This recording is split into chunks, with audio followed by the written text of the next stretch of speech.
আসসালামু আলাইকুম রহমতুল্লাহ। ঝড়, বৃষ্টি, বন্যা প্রাকৃতিক দুর্যোগ পৃথিবীর স্বাভাবিক ঘটনা ও গতিপ্রগতির একটি অংশ। প্রায় প্রতি বছরই বিশ্বের বিভিন্ন দেশকে এই প্রাকৃতিক দুর্যোগের কবলে পড়তে হয়। বন্যা এবং এ জাতীয় প্রাকৃতিক দুর্যোগ দেখা দিলে দেশ সমাজের প্রধানরা পরিস্থিতি অনুযায়ী ব্যবস্থা গ্রহণ করে থাকেন।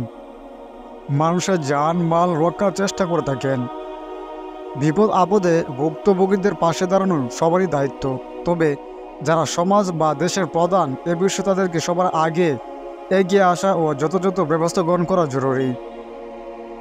সময় মতো ব্যবস্থা গ্রহণ করতে না পারলে দায়িত্বশীলদের জনসাধারণত অসন্তোষ হয়ে পড়তে হয়। এছাড়া পরকালে মহানবুল আলমের সামনে তাদেরকে অবশ্যই জবাবদিহিতা করতে হবে, কেন তারা রাষ্ট্রপ্রধান বা সমাজপ্রধান হয়ে তাদের পাশে দাঁড়াননি। বন্যা এবং এ জাতীয় প্রাকৃতিক দুর্যোগের সময় অবশ্যই সবাইকে নিজ নিজ জায়গা থেকে অবশ্যই সতর্ক থাকতে হবে। এবং রাসূল সাল্লাল্লাহু আলাইহি ওয়াসাল্লাম একটি দোয়া শিখে দিয়েছেন, ঝড় বৃষ্টি বা বন্যার প্রবলে পড়লে এই দোয়াটি বেশি বেশি করে পাঠ করা যেতে পারে। এতে করে আল্লাহর রহমতে বিপদ কেটে যাবে। এখানে একটি দোয়া উল্লেখ করা হলো যা রাসূল সাল্লাল্লাহু আলাইহি ওয়াসাল্লাম প্রবল বৃষ্টির সময় পড়তেন। আর দোয়াটি হলো, আল্লাহুম্মা হাওলানা ওয়ালা আলাইনা আল্লাহুম্মা আলাল আকলামি ও জরাবি ওয়াল বুতুনিল ওয়াদি ও মানাদিল সাজ্জার। অর্থ, হে আল্লাহ, আমাদের আশেপাশে বৃষ্টি দিন, আমাদের উপর নয়। হে আল্লাহ, পাহাড়, ডিলা, খাল্লা এবং গাছ উদ্বাদী গজানোর জন্য আপনি বৃষ্টি দিন, আমাদের ক্ষতির জন্য নয়।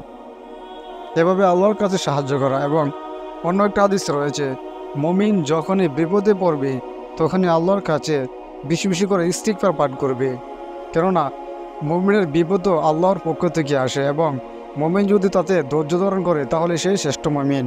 এবং আল্লাহ তাআলা মুমিনদেরকে বিপদ আপদ দিয়ে পরীক্ষা করে থাকেন।